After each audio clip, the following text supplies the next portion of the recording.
here's roughly the plan for the next 2 days. Today, what I'm going to do is cover 3 areas, mainly, or you are going to cover 3 areas with me. Firstly, as Steve explained, I'm going to go into a reasonable amount of detail about where some of these systems ideas have come from. Many of you have experienced and have encountered certain parts of the systems field in different ways. I may be able to put that into a broader context, because there's a lot of confusion around whether there is this thing called systems theory, whether there is this thing called a systems method, or whether it's actually a field of endeavor with many theories and many.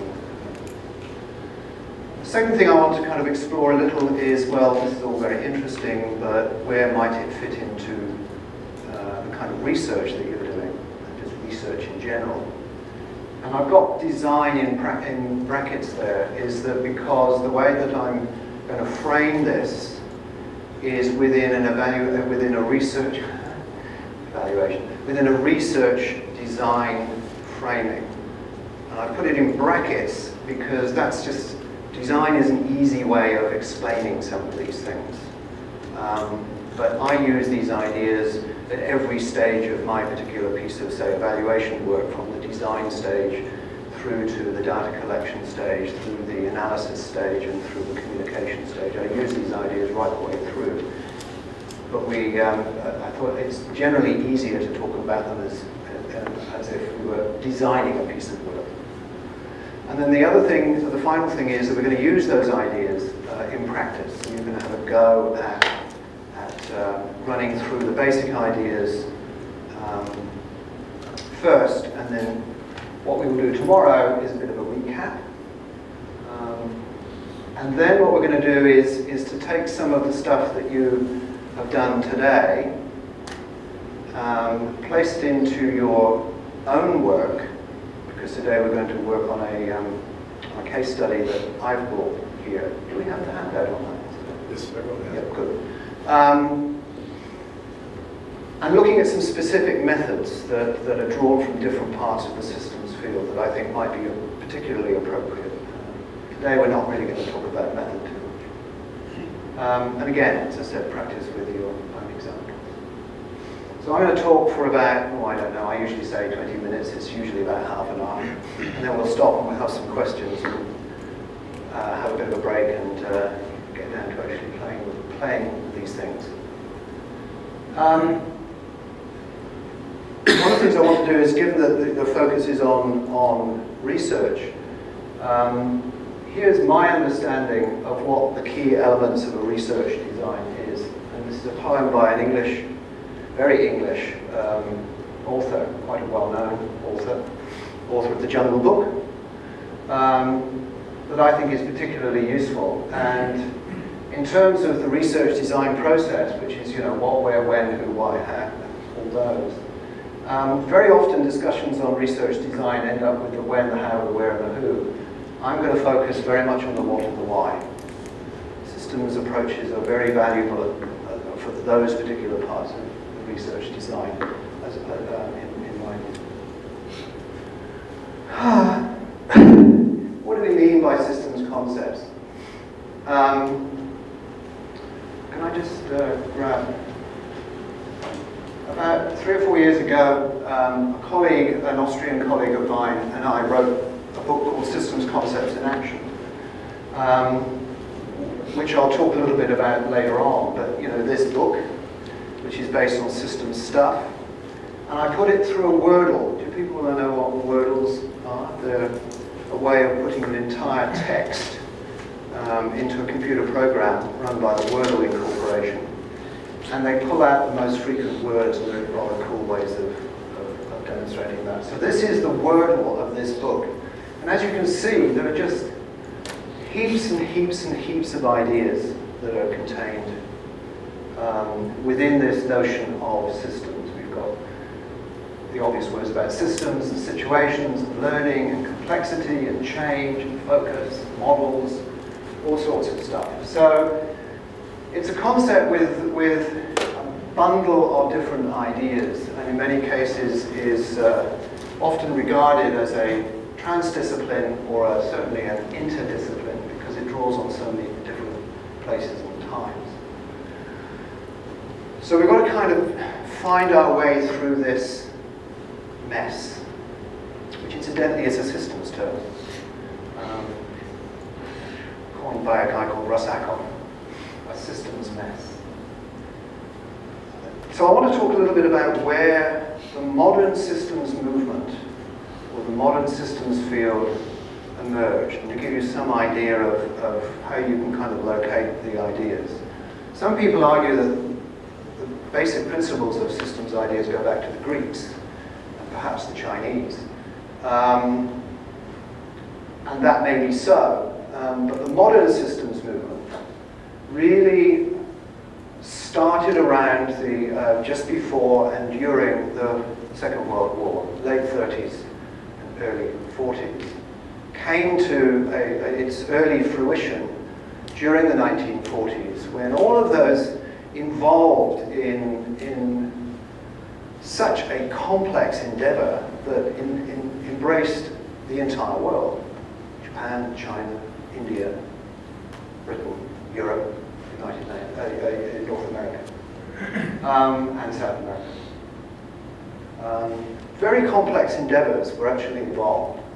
And this is an interesting little map of the D-Day landings in France in 1944, wasn't it? I can't quite remember. But was one of the early applications of systems ideas.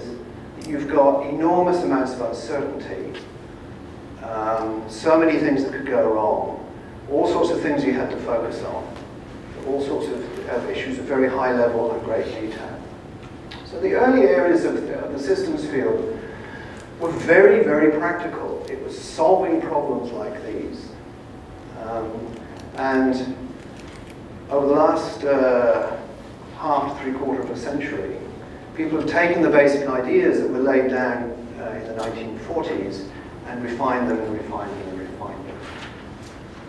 And it's refined them really in three areas. You'll recognize three kind of endeavors that the various methods and methodologies within this thing called the systems field tend to focus on. This has got a pointer. There's this area about what is actually happening out there. What can we find? What can we look at? Those technical terms, ontology. What's the reality we're dealing with? How can we see what we need to see? And a whole bundle of stuff that's been around that area. The second one is, how do we actually understand what we see? How do we make sense of it? How does what we make sense of affect what we actually see? You know, our belief and value system, we know, research tells us, is that we see what we believe in. And a very simple example, I'm a cyclist, and one of the things that they've discovered is that in cycle accidents where a motorist hits a cyclist, often the comment is they never saw them, and it's absolutely true, because they weren't looking for a cyclist. They didn't see the cyclist that was actually there. The reality was the cyclist was there. Because of our view of the world, that roads are for cars, we don't look out for cyclists. And there's a whole bunch of systems work around there, which I'll talk about. And then there's a whole bunch of things to do with, this is all very fine, but what does it actually mean in practice? And this word is often called about praxis. Are people familiar with the word praxis? It means basically the combination of theory and practice. So you've got these three areas. What is the world like? How do we see the world? And what models do we use to understand? Modeling is very strong in here. And how do we actually develop methods and techniques that allow us in practice? So as a consequence of that, and I want to spend a little bit of time on this slide, you'll find that the systems field encompasses and incorporates ideas from just about every single discipline. I'm sorry that this slide isn't particularly good. I've got the book that I took it from here. But you kind of read it from the left to the right. So you've got biology, maths, physiology, economics, sociology, philosophy, computing, information theory, engineering, control theory, anthropology, physiology, cognition, experimental epistemology. I have no idea what that is. And various issues about the study of science. Very, very wide range of disciplines that have fed into fairly identifiable realms within the systems field, which are often quite separate from each other, I have to say. And these in themselves have a range of different methods and methodologies. Some of these, as you read down through these, you might recognize. And one of the problems that, in a sense, the systems field suffers from is that people often enter into the systems field at a particular method and think that that's the systems field. So, for instance, people come into the systems field through the current very fashionable interest of complex adaptive systems and gain the idea that the ideas floating around complex adaptive systems reflect the entire systems field. They don't. Same with another common area in the United States that people enter into the systems field is through an area called system dynamics, the sort of causal loop diagrams, the arrows and notions around that.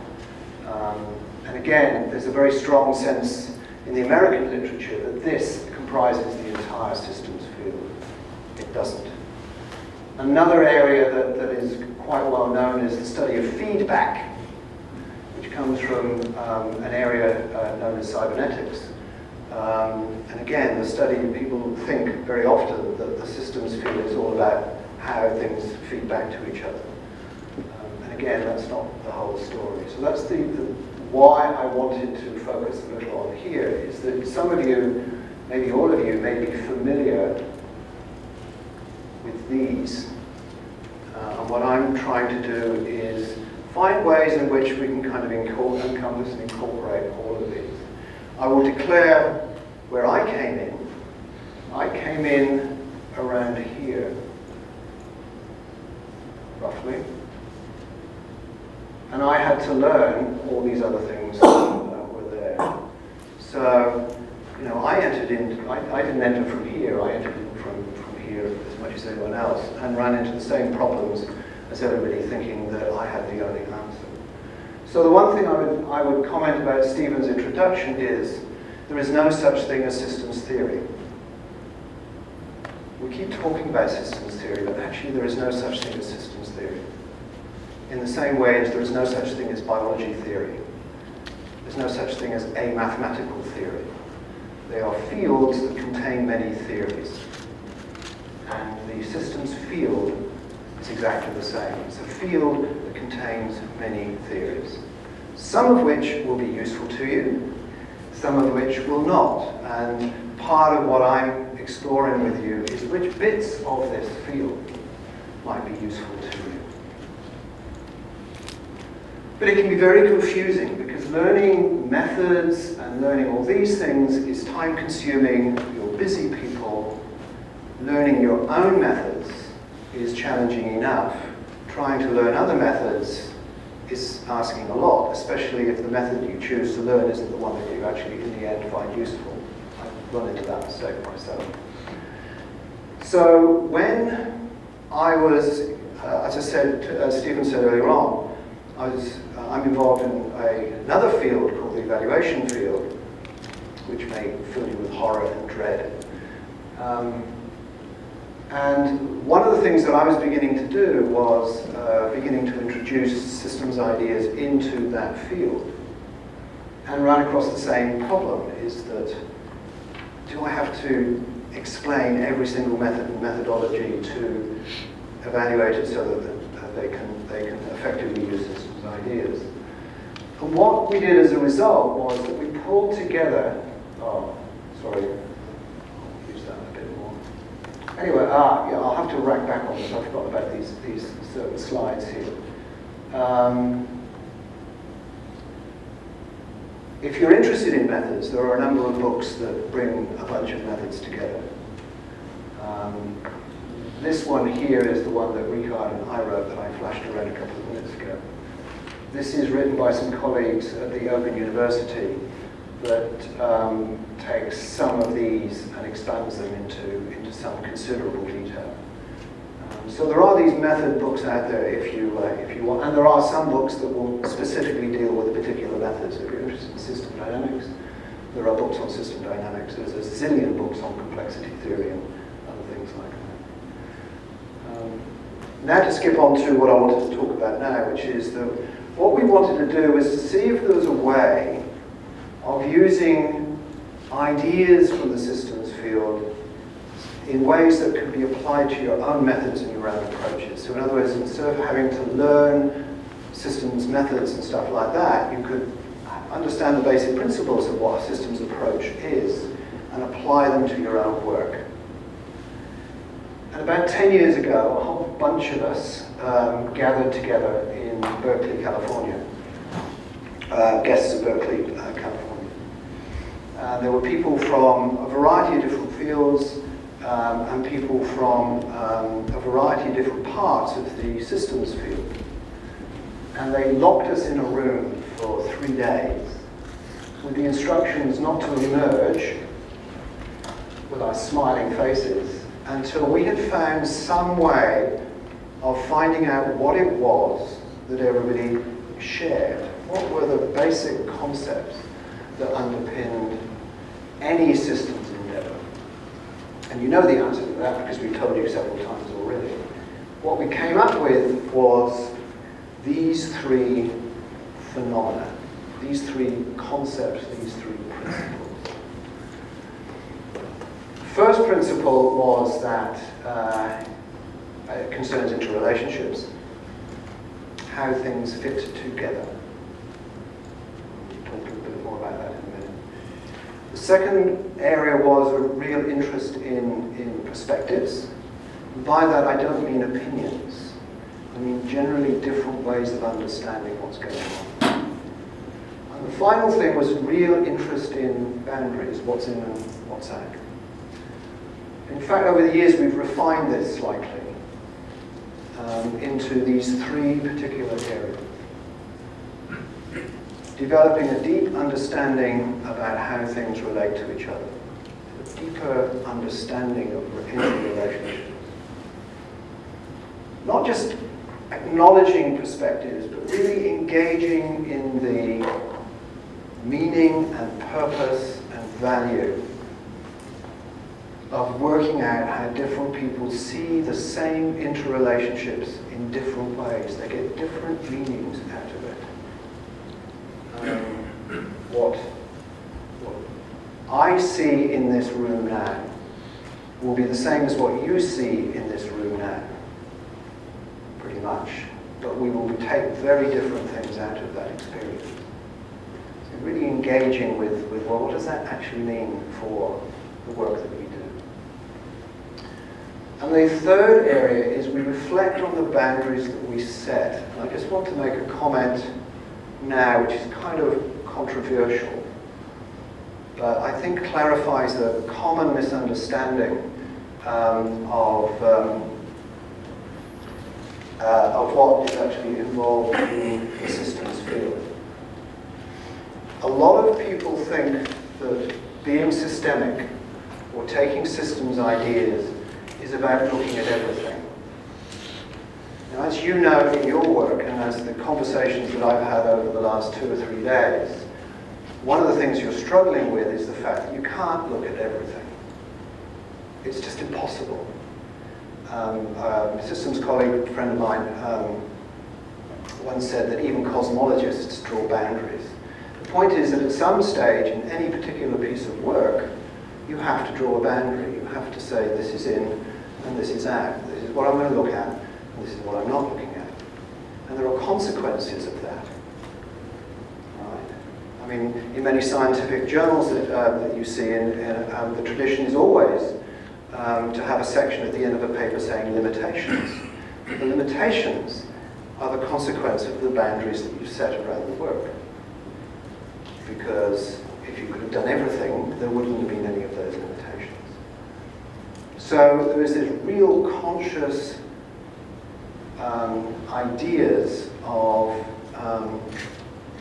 around what it is and what's involved in when you draw boundaries. And that, to some extent, although different methods and methodologies tend to focus on some more than others, you will see in all of the various systems methodologies and methods that I showed a few minutes ago.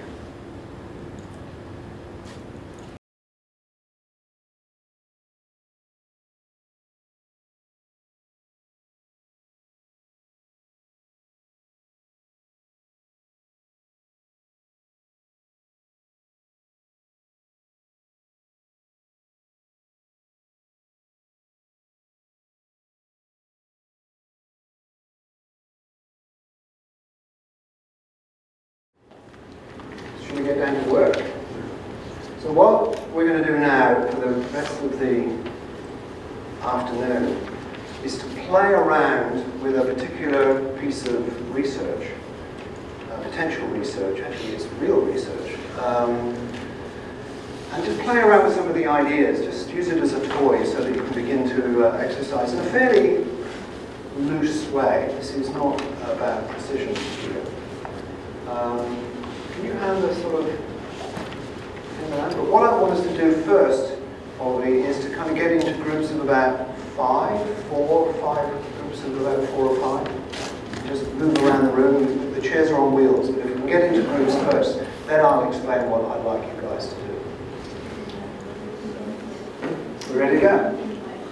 So what I want us to do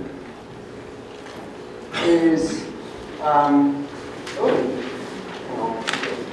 want to get yourself imagining that you are in Peru, in a certain area of Peru.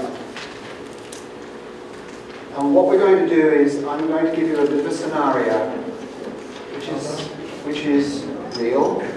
Now, of course, you don't know everything about this. This is just an exercise. I know we're all very fact-driven people and get a bit nervous when we don't have the available evidence. But, so this is just a story.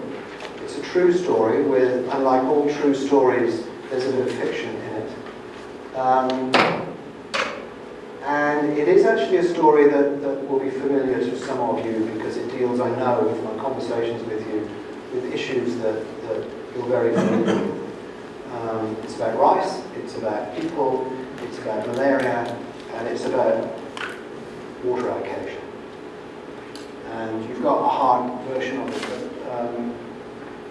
what's going on there? I'll just be quiet for a while and allow you to read it.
There is so much to know about this,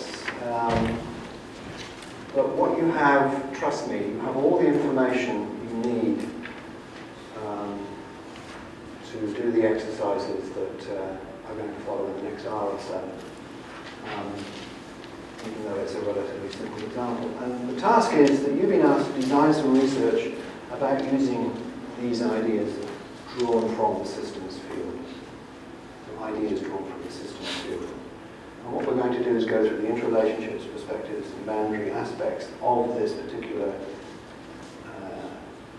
case study.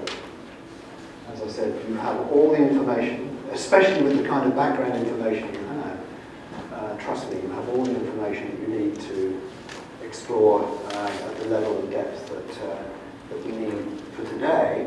Tomorrow, we'll go into much more detail about particular methods that will help you drive you through.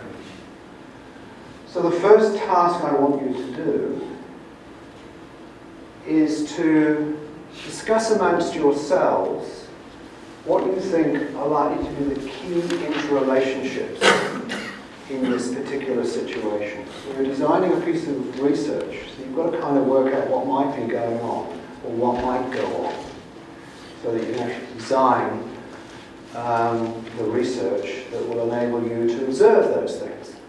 At some stage you may have to start making some boundaries about things you can and cannot look at.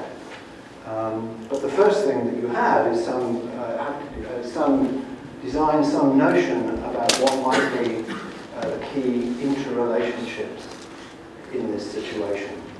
That may be interrelationships between things, and it may be interrelationships between people, and it may be interrelationships between people and things. So, the next 15 minutes or so, what I'd like to do is discuss amongst yourselves what you think are likely to be the key relationships that are present in this particular piece of work as it will move through in terms of the actual piece of research, the actual implementation.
And I'm not sure if that's what emerges from looking at all these three things. Stakeholders, but we don't know how to connect what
of the things that a number of people asked me, and I meant to do at the end of yesterday afternoon, was tell you the story of the Peru, because it's a real story. And I've got to be careful here, because I've embellished bits of the story, so I've got to be careful that I don't embellish the truth, but I'm sure I will. If you recall, it was a project initially focused on the issue of eradication of, or the reduction of the incidence of malaria in a particular part of rice-growing Peru. And the problem that was identified was that the mosquitoes bred in the rice paddies, and the solution was to dry out the rice paddies. In fact, sort of, for all intents and purposes, kill off the rice, or put it under stress for the particular season where the mosquitoes were there to reduce the incidence of malaria. And that, as we explored today, had all kinds of interesting ramifications. It was a very, as you can imagine, a very difficult, I understand, a very difficult project to negotiate. There were many stakeholders involved.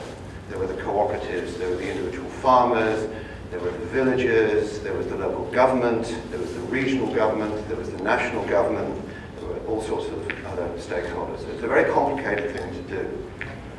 But they managed to get, the researchers involved managed to persuade people to try this out.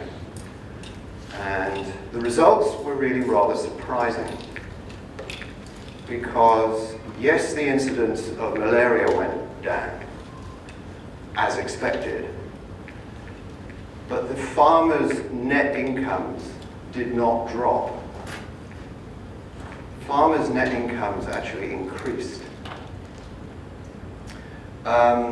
So overall, the net income of the farmers went up and malaria reduced. Great success, yes. Applied throughout the entire region? No. To my knowledge, and my information here might be a little bit out of date, they have not been able to persuade, sound familiar? They haven't been able to persuade other communes and other areas in Peru to adopt the same thing. And anyone got any idea why? Again, there was a hint. Who's lived in a malarial area? Anyone has spent a lot of time in a malarial area? It's no big deal. You get sick. It doesn't kill you. People get sick. The villages over the years had learned to live with malaria. That's the experience the world over with. So what was interesting was this was somebody else's definition of the problem. The locals didn't see malaria as a problem. So why bother? Why go all this potential risk because it might have worked there, but it might have worked there, but it might not work here. And there were all sorts of some politics over the cooperative's ownership of the water allocations as well. So it's kind of a nice example, I think, as well, of some of the benefits of using these multiple purpose approaches to try and get inside the heads of other people to understand how they understand the situation rather than as you understand the situation or what interests you. I think it's a really nice example that had the researchers actually sat down and thought about some of this stuff, and it's a beautifully constructed piece of work. It's not a criticism of the researchers at all. But that key element of whether malaria was a big thing, again, they may have worked through if they had done the kinds of exercises that we did yesterday. So there's the story. Kind of an interesting story. And most of what I've said is true. Most of it.